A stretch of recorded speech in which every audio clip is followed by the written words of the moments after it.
काय नेमके आरोप आहेत आणि हा वाद आता पुढे सुद्धा असाच सुरू राहणार का मनसे विरुद्ध अमोल मिटकर? पहिली गोष्ट, अमोल मिटकरांनी त्यांची अवकात न ओळखता महाराष्ट्र नवनिर्माण सेनेचे अध्यक्ष राजसाहेब ठाकरे यांच्यावरती काही आरोप केले होते. त्यांच्याकडे त्याचे पुरावे नाहीत, पण आम्ही जेव्हा अमोल मिटकरींना घासलेट चोर बोलतो त्यावेळी आम्ही त्याचे पुरावे हातात घेतो आणि मगच त्यांना घासलेट चोर बोलतो. आणि याच्या पुढे उभा महाराष्ट्र अमोल मिटकरींना घासलेट चोर म्हणूनच ओळखणार.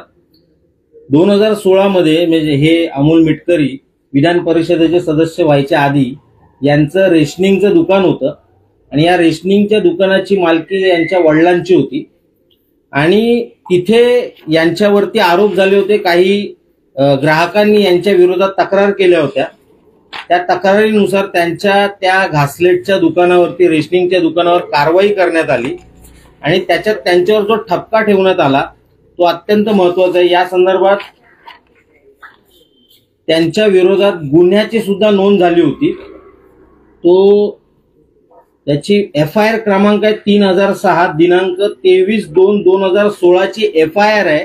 या माणसाच्या विरोधात, याच्या वडिलांच्या विरोधात FIR झाली होती. अशा माणसाला माननीय अजितदादा पवार यांनी विधान परिषदेचं आमदारकी दिली होती. खरी तर महाराष्ट्राची अपेक्षा असते विधान परिषदेमध्ये अशी माणसं जातील जे विचारवंत असतील.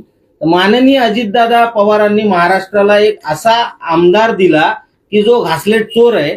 याच्या संदर्भात त्यांचं लायसन्स हे शासनाने रद्द केलं होतं आणि त्याच्यावरती त्यांनी जे आरोप ठेवलेले आहेत हे आरोप अत्यंत गंभीर होते. लोकांचं जे मयत व्यक्ती आहेत अशा मयत व्यक्तींचं रॉकेल, केरोसिन हे मिटकरी आणि त्यांचे वडील चोरत होते, हा त्यांच्यावरती आरोप आहे आणि म्हणून त्यांचं हे लायसन्स रद्द केलं होतं. या विरोधात त्यांनी अपील सुद्धा केलं, ते अपील सुद्धा फेटाळण्यात आलं होतं. आता खरं तर ज्या मिटकरींनी आमचा बाप काढला होता, माझं त्या मिटकरींना आव्हान आहे, आता तुमच्या हातावरती लिहून घ्या, मेरा बाप घासलेट चोर आहे. आणि संपूर्ण महाराष्ट्राने आता हे जाणून घ्यावे हा घासलेट चोर माणूस आहे आणि हा त्याचा पुरावा आहे. हे जर खोटं असेल तर मिटकरींनी तसं आवाहन करावं. आता यांच्यावर आरोप काय होते मिटकरींवरती?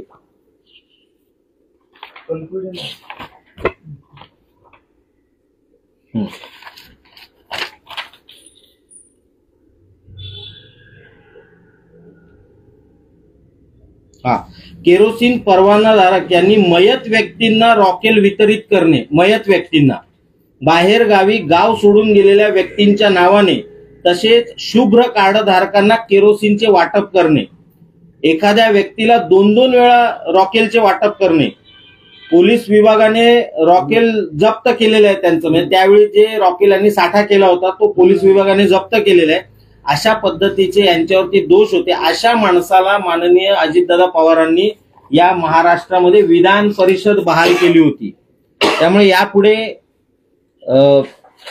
अमोल मिटकरी हे महाराष्ट्रामध्ये घासलेट चोर म्हणूनच ओळखले जातील. आता हे एक प्रकरण झालं. आमच्याकडे यांच्या अनेक प्रकरणांच्या फाईल्स आहेत. आज तुम्हाला सर्व प्रकरणं सांगणार नाहीये.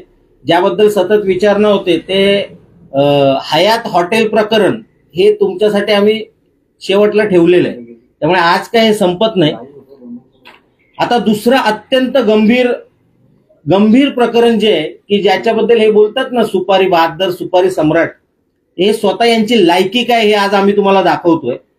अकोल्यामध्ये एक जिल्हा दुय्यम निबंधक आहेत ज्यांच्यावरती 2 वेळा अँटी करप्शनची धाड पडली. त्यांचं नाव आहे डॉक्टर प्रवीण लोखंडे. पहिली धाड पडली ते प्रोबेशन मध्ये असतानाच. म्हणजे खरं तर अशा व्यक्तीला नंतर नियुक्तीच द्यायला नको होती. 3 ते 3.5 वर्ष हा प्रवीण लोखंडे हा निलंबित होता. त्याच्यानंतर त्याला सेवेत घेतलं गेलं. हा पुन्हा ज्यावेळी सेवेमध्ये आला, अकोल्यामध्ये हा आला, याच्यावरती पुन्हा एकदा अँटी करप्शनची धाड पडली. हा 60 दिवस जेलमध्ये होता. अशा माणसाची नियुक्ती पुन्हा अकोल्यामध्ये व्हावी म्हणून या अमोल मिटकरीने त्यावेळेचे जे मंत्री होते दिलीप वळसे पाटील यांना पत्र दिलंय आणि जे पत्र याने दिलंय त्या पत्रामध्ये प्रवीण लोखंडे बद्दल जी माहिती दिली ती अत्यंत खोटी माहिती दिलेली आहे. इतका खोटारडा माणूस माननीय अजितदादा पवारांनी महाराष्ट्रामध्ये विधान परिषदेवरती पाठवलेलं आहे. या संदर्भातले सगळे पेपर्स आमच्याकडे आहेत. हा जो डॉक्टर प्रवीण लोखंडे आहे याची चौकशी झाली होती.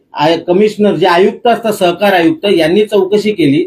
यांनी पुन्हा मंत्र्यांना जो रिपोर्ट दिलाय त्याच्यामध्ये ह्या सगळ्या गोष्टी लपवलेल्या आहेत. त्याच्यामध्ये जे गेडर म्हणून गेडरांची नियुक्ती करणं वगैरे असलं लिहिलेलं, म्हणजे अमोल मिटकरांच्या पत्रात लिहिलंय की प्रवीण लोखंडेंनी गेडरची नियुक्ती केली. मुळात कोणत्याही उपनिबंधकाला गेडरच्या नियुक्तीचे अधिकारच नाहीये. जर ते अधिकारच नाहीये तर त्याने नियुक्ती केलीच कशी? हे एक उदाहरण झालं. अशा अनेक गोष्टी अमोल मिटकरींनी डॉक्टर प्रवीण लोखंडे बद्दल लिहिलेल्या आहेत ज्या अत्यंत खोट्या आहेत. अशा खोट्या गोष्टीवरती पुन्हा त्याची नियुक्ती केली. खरं तर अँटी करप्शनच्या नियमाप्रमाणे एखाद्या माणसावरती अँटी करप्शनचे जर गुन्हा नोंदवलेला असेल तर त्याची पुन्हा त्याच जागी किंवा जिथे लोकांशी त्याचा संपर्क येईल अशा जागी त्याची नियुक्ती करायची नसते. परंतु याच्या नियुक्तीसाठी अमोल मिटकरींनी दिलीप वळसे पाटलांना पत्र दिलं. त्याच्यामध्ये खोटे मुद्दे टाकण्यात आले, प्रवीण लोखंडे बद्दल खोट्या गोष्टी सांगण्यात आल्या आणि पुन्हा त्याला त्याच जागी नियुक्त करण्यात आला. आता त्याचा परिणाम असा झालेला आहे की ज्यांनी ही तक्रार केलेली आहे ते लोकायुक्तांकडे गेलेले आहेत. प्रवीण लोखंडे पुन्हा त्याच जागी आल्यामुळे आता त्याच्या विरोधातले जेवढे पुरावे आहेत ते एक एक पुरावे तो नष्ट करत चाललेला आहे. हे प्रकरण खरं तर त्यावेळेच्या सरकारकडे आलं होतं, परंतु त्यावेळी आणि याच्या विरोधात चौकशी सुद्धा सुरू झाली होती. परंतु त्याच्यानंतर भाजप आणि राष्ट्रवादी यांची युती झाल्यामुळे पुन्हा हे सगळं प्रकरण थंड्या बस्त्यामध्ये गेलेलं आहे. त्यामुळे आमची माननीय फडणवीस साहेबांना विनंती आहे, सर्व बाजूला ठेवा, परंतु अशा फ्रॉड आमदाराला, खोट्या आमदाराला, या घासलेट चोराची पुन्हा एकदा अमोल मिटकरी सारख्या फ्रॉड आमदाराला पाठीशी घालत आहे. कधी गुन्हा दाखल झाला अमोल मिटकरींवर? गुन्हा कधी दाखल झाला घासलेट आणि रॉकेट संदर्भात तुम्ही बोलताय? तो जो गुन्हा दाखल झालेला तो 2016चा आहे, म्हणजे विधान परिषदेचे आमदार व्हायच्या आधीचा गुन्हा आहे. त्यामुळे ज्यावेळी तुम्ही एखाद्याला विधान परिषदेचा आमदार बनवता त्यावेळी त्याची ढोबळ चौकशी तरी करता. इथे माननीय अजितदादांनी कोणतीही चौकशी न करता या घासलेट चोराला विधान परिषदेसारख्या वरिष्ठ सभागृहाचा आमदार बनवलेले. आताच महाराष्ट्र नवनिर्माण सेना का हे प्रकरण काढते? काय म्हणजे थेट हा वाद आणखी वाढेल या सगळ्यामुळे? नाही, ते जेवढं बोलतील तेवढे त्यांचे जास्त प्रकरण आम्ही काढू. त्यांचे संपूर्ण फाईल आहे आमच्याकडे. जवळपास 20 ते 25 प्रकरणं त्यांच्या भ्रष्टाचाराची आहेत. जसं ते बोलतील तसं त्यावेळी आम्ही एक एक फाईल बाहेर काढत जाऊ त्यांची.